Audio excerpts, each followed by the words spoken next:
January! Holy moly, it's February now. This is what I look like in March. Holy shit, it is April. What's that? May. Suddenly it's June. Now it's July. What comes next? August. It's August now. Oh, look at that. It's September. This is what I look like in October and November.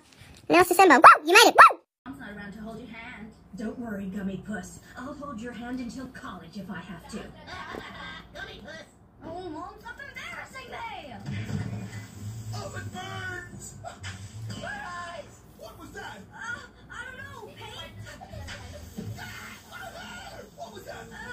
Chlorine from the pool? What was that? Fertilizer? Oh, I guess it's all right then. But that's still 2 hours of detention for potentially damaging my beautiful face. You're really... Oh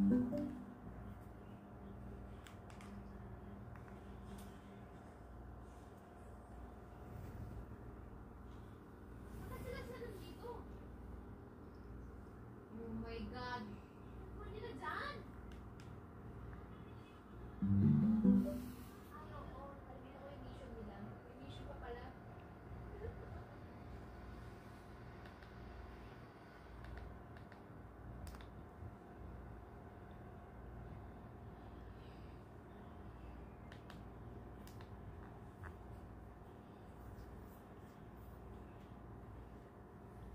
Tulog ka ng tulog.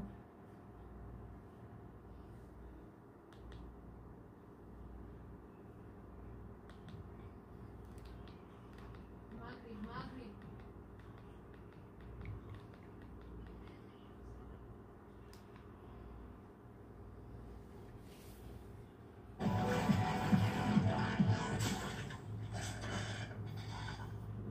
Ano daw, pero hirap na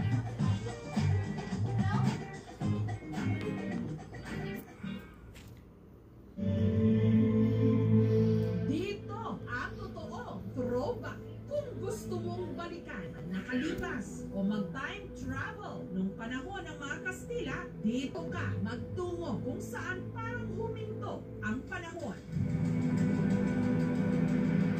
Sa loob ng 400 hektarya na tabi ng West Philippine Sea, ito ang nag-iisang heritage theme park sa buong Pilipinas, ang Las Casas Filipinas de Acuzar. Kung bibisitahin niyo po ang lugar na ito noon, hindi talaga ganito ang itsura niya. Isa siyang farm. At ang may-ari po ng farm na to, si Mr. Jerry Acuzar, nagsimula po siyang magkolekta ng bahay taong 2000. At ito po ay nabuksan sa